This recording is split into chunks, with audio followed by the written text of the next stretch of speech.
Just 60 seconds ago, the monarchy was thrown into a state of global chaos. King Charles, with a voice colder than the stone walls of Windsor, delivered the most ruthless declaration of his reign, one that tore through the royal family like an earthquake. In one final, thunderous announcement, he stripped Prince Harry, his children, and Princesses Beatrice and Eugenie of every remaining title. But the true shock isn't what Charles said, it's why he waited until today.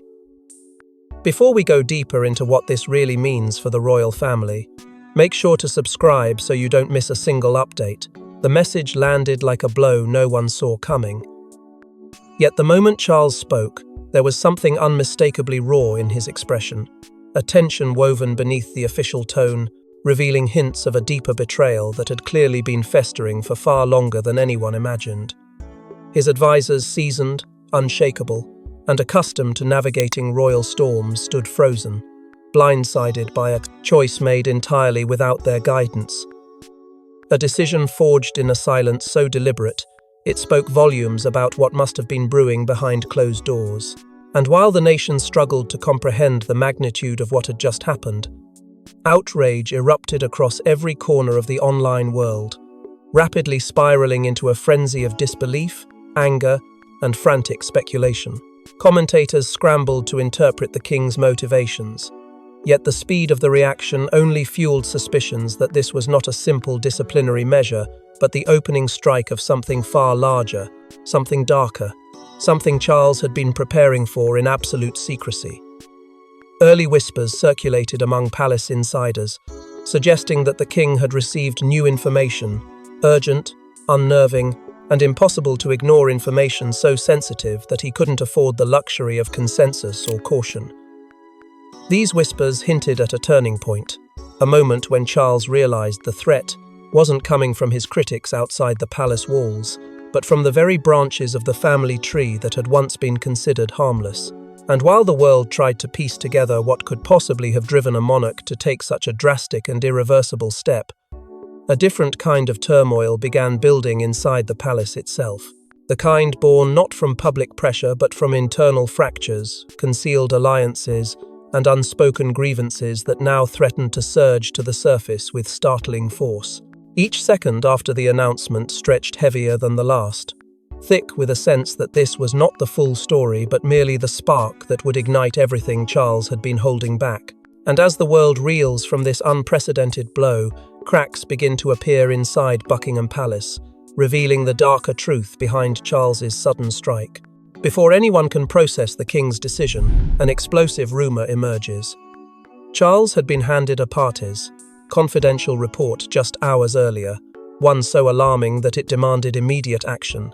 Its contents remain hidden from the public, but insiders claim it detailed alliances, secret communications, and potential threats to the monarchy's stability.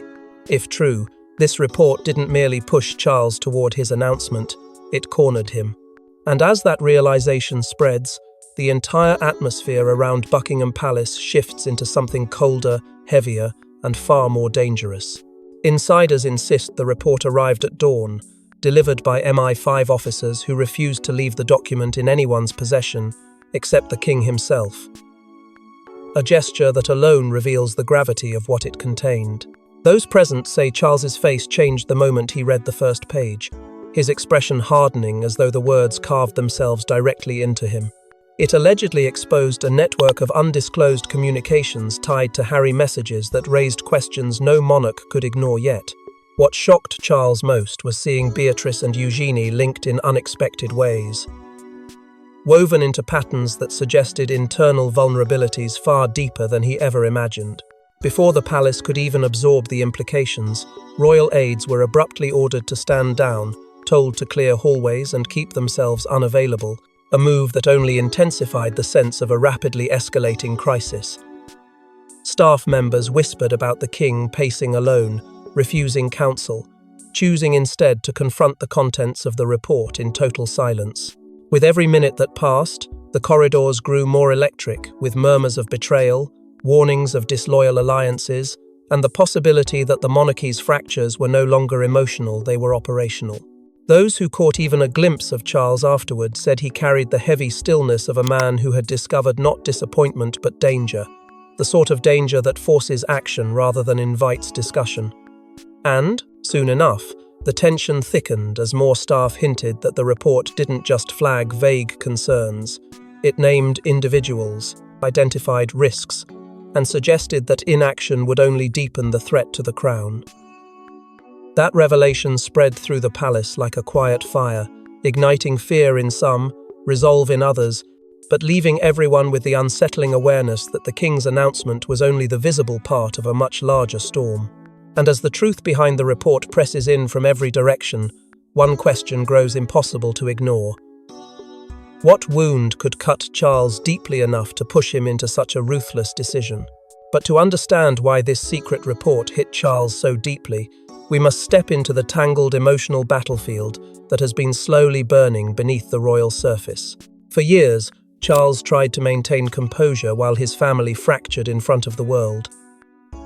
But behind closed doors, a quieter storm raged: a father's exhaustion, monarch's resentment, and a man's realization that the crown he waited decades for was slipping through his fingers.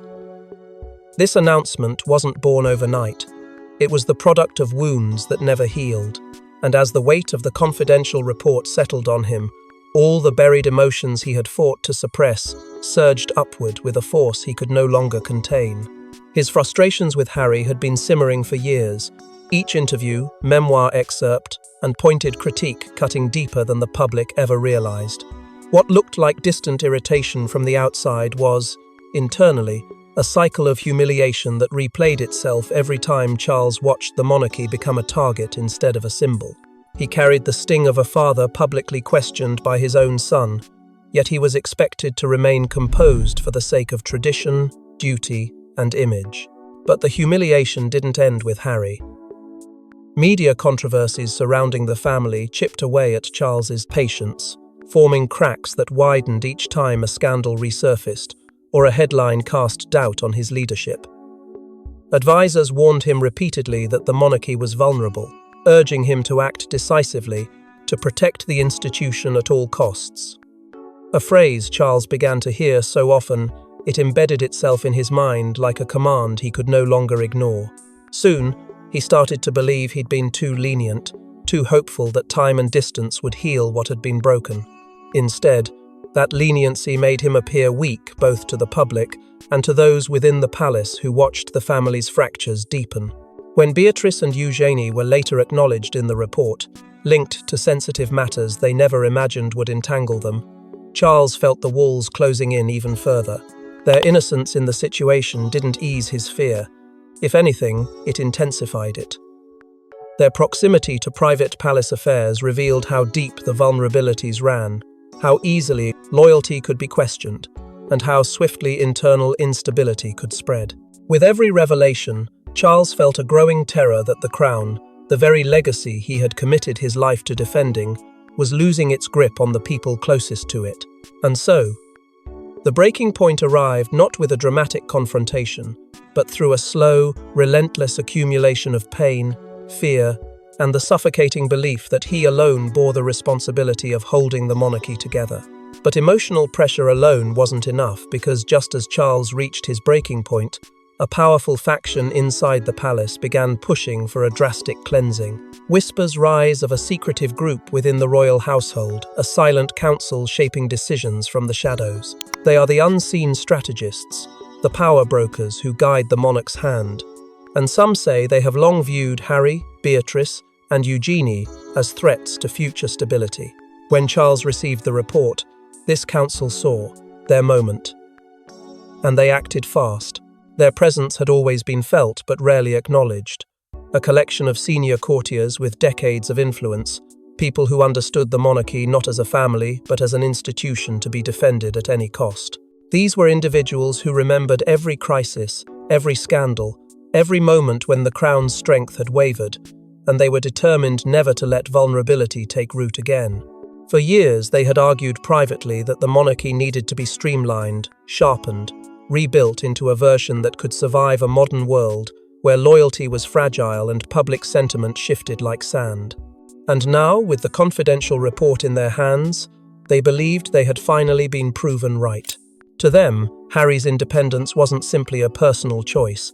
It was a destabilizing force that created unpredictable consequences, a threat that grew larger with every interview, every revelation, every challenge to tradition. They feared that Beatrice and Eugenie, despite their genuine intentions, could one day inherit influence from Andrew, influence that might complicate or even fracture the future balance of the monarchy. In their eyes, allowing these branches of the family to remain in positions of recognized power risked creating rival centers of attention, sympathy, or authority, each capable of drawing the public's focus away from the core institution they sought to protect. So, when Charles appeared shaken by the report, the council did not hesitate. They pressed him to act decisively, insisting that hesitation would only deepen the threat and give whispers time to spread. A bold, irreversible decision, they argued, would signal strength, eliminate vulnerability, and reassert the crown's control in a world that increasingly questioned it. And although Charles was still wrestling with the emotional weight of his own conflicts, their pressure became the final push he needed to step over the edge. In truth, their fingerprints were everywhere on the timing, on the severity, and on the icy tone of the announcement that stunned the world.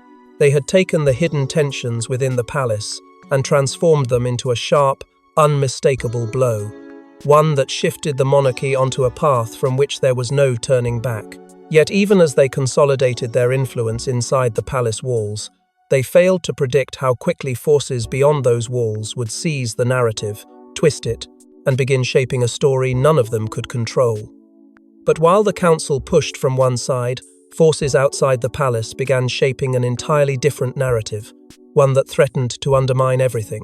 As Charles acted, media vultures were already circling. Leaks began dripping out minutes after the announcement, each more chaotic than the last. Headlines screamed betrayal, commentators chose sides, and suddenly, the public began questioning whether Charles's declaration was justice or vengeance.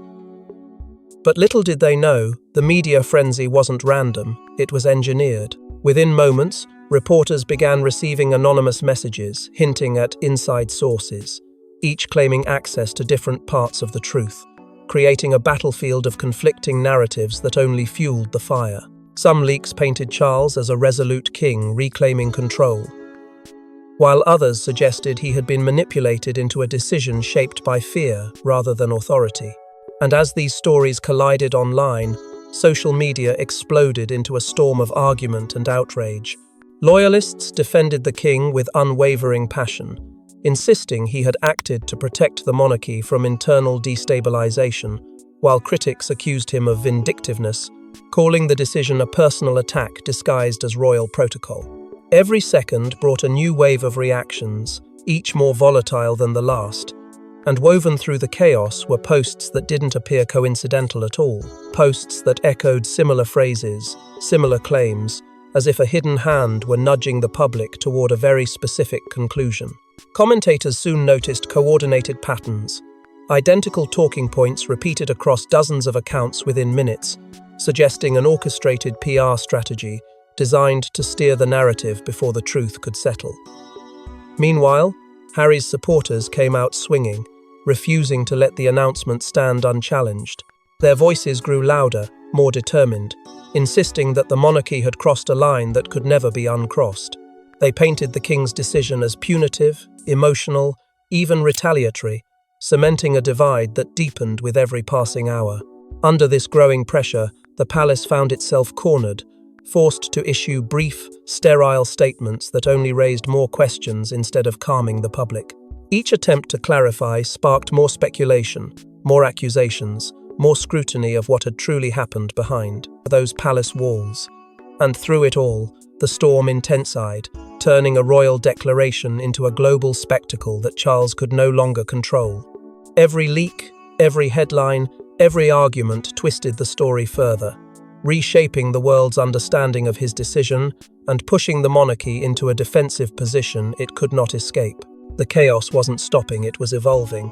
And while the public fights, the heart of the storm grows darker because those closest to the king begin to question whether this purge is truly about loyalty or something far more personal. Behind every royal crisis lies a quieter presence, one whose influence is often underestimated. Camila, long accustomed to operating in the shadows of public opinion, emerges as a central figure in whispers surrounding this decision. Some say she urged Charles to act, others claim she warned him this moment would come, and now her silence is fueling even deeper speculation. Those who have worked closest to her insist that Camila has always understood the delicate balance between tradition and survival, and she recognized long before others that the monarchy could not withstand endless fractures without losing its core identity.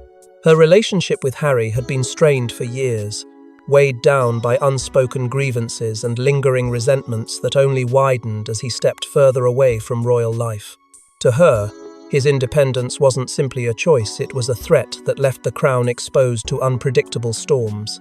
She believed firmly that internal dangers were more destructive than any force outside the palace, and eliminating those dangers, however painful, was the only way to fortify the institution for the future.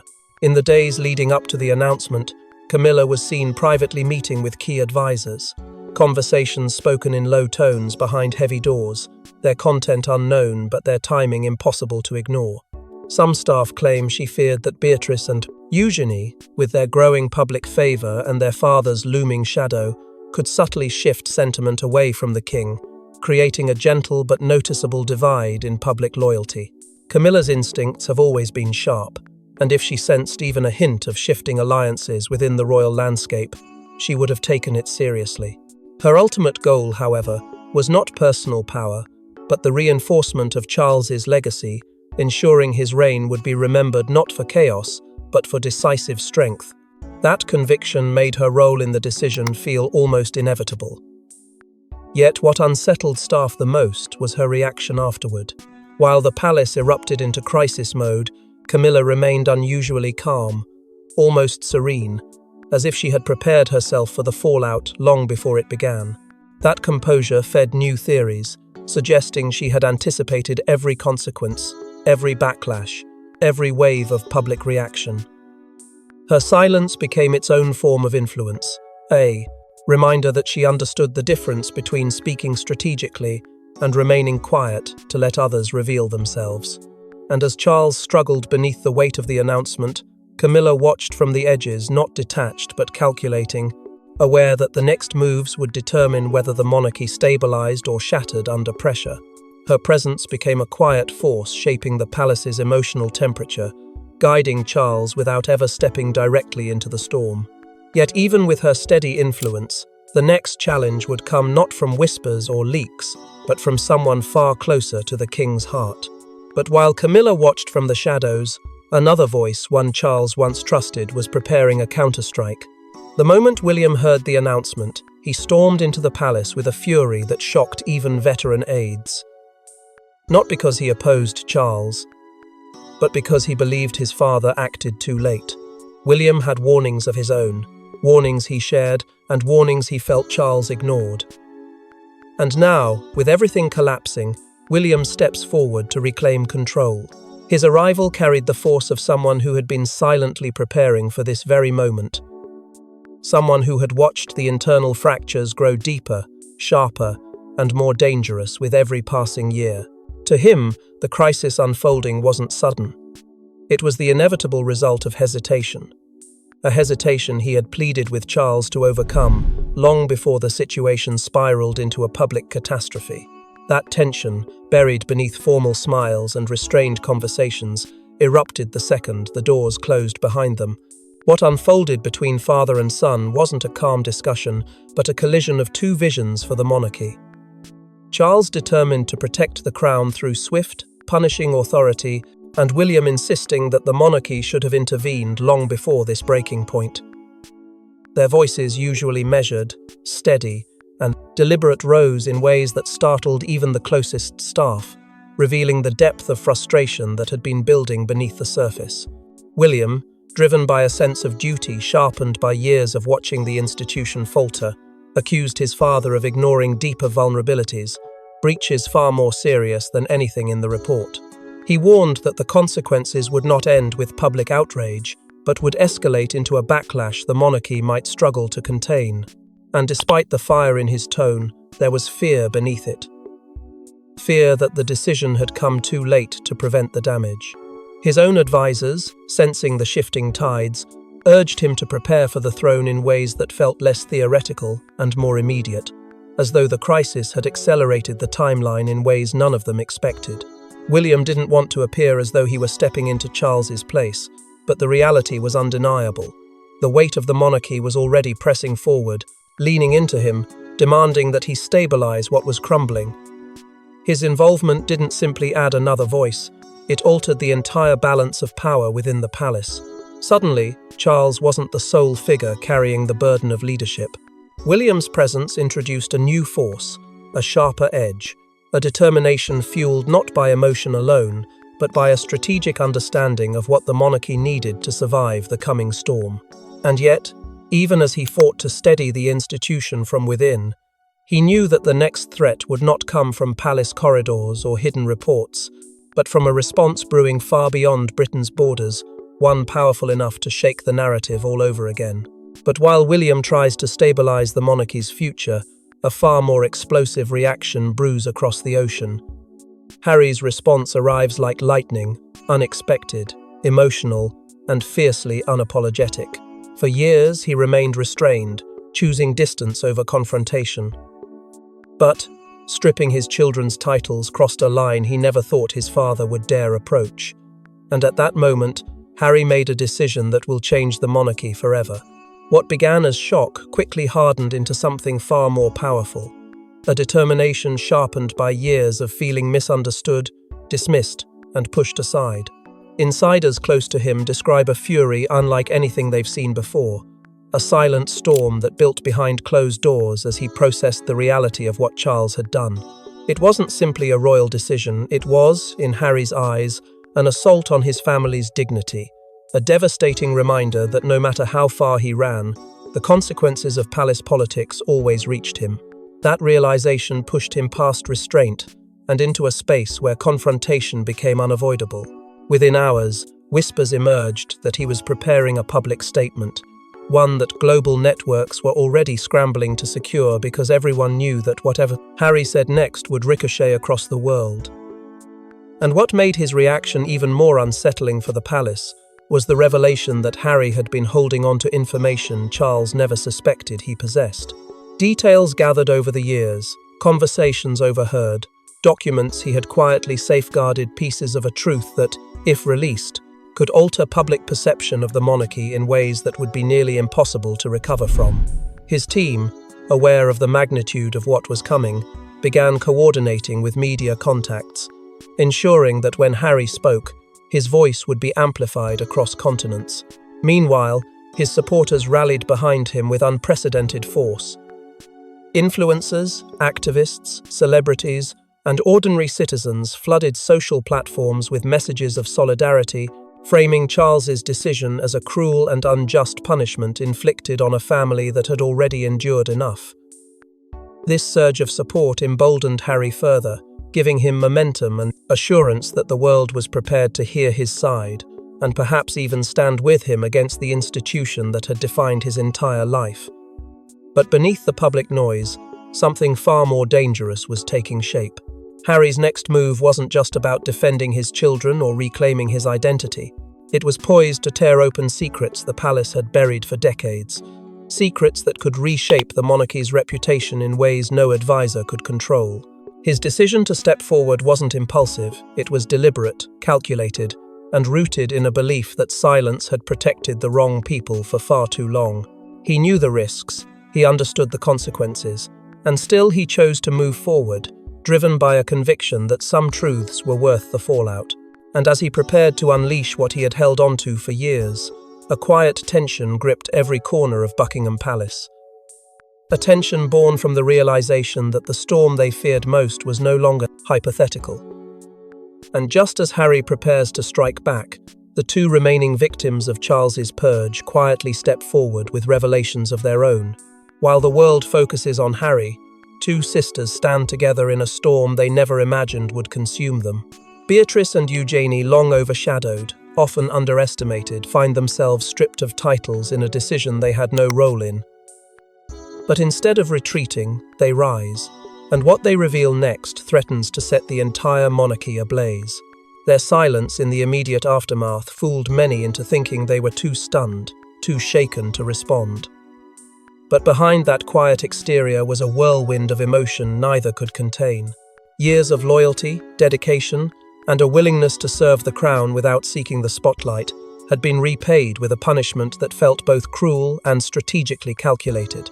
The pain was not just public, it was deeply personal, cutting into memories of childhood trust, family devotion, and the naive belief that obedience would shield them from internal politics. The emotional toll they carried was heavier than anyone guessed, a kind of heartbreak that settled in the spaces between anger and disbelief. For the first time, they understood that their fate had been shaped not by their choices, but by the shadow of their father, an accusation whispered through palace corridors and leaked subtly to the press. To many insiders, Andrew had become a stain the institution could no longer ignore, and punishing his daughters was the quiet, politically convenient way of severing the last threads connecting the monarchy to his legacy. But Beatrice and Eugenie were not willing to accept that narrative, not when they knew the truth was far more complex, and in their hands, they held documents the palace never expected them to have, documents contradicting official narratives and revealing inconsistencies in the very justification used to strip them of their titles. These papers, collected over years of private conversations, overlooked memos, and subtle contradictions in palace communication, painted a picture of internal conflicts far deeper than the public understood. When they stepped forward, they did so not as passive victims, but as women who had quietly observed the shifting loyalties within their family for years. Their joint statement was calm, measured, and devastating. Without naming names, they exposed fractures that had been festering behind ceremonial smiles, decisions made out of fear rather than principle, rivalries disguised as protocol, and power struggles hidden behind tradition. Every sentence forced the public to reconsider what they thought they knew. Yet it was their final message that delivered the blow no one saw coming. They hinted at a secret, the monarchy's most dangerous secret, one that tied together the report, the purge, and the motivations driving Charles's actions. They didn't reveal it outright, but the warning was unmistakable. If pushed further, they would not hesitate to bring it to light. And suddenly, the monarchy found itself balancing on a knife's edge, aware that any attempt to silence the sisters could trigger the revelation they feared most. And as the monarchy trembles, the world waits, because every player in this war has more to reveal, and the next twist may be the one that changes royal history forever. Thanks for watching. Please don't forget to like and subscribe.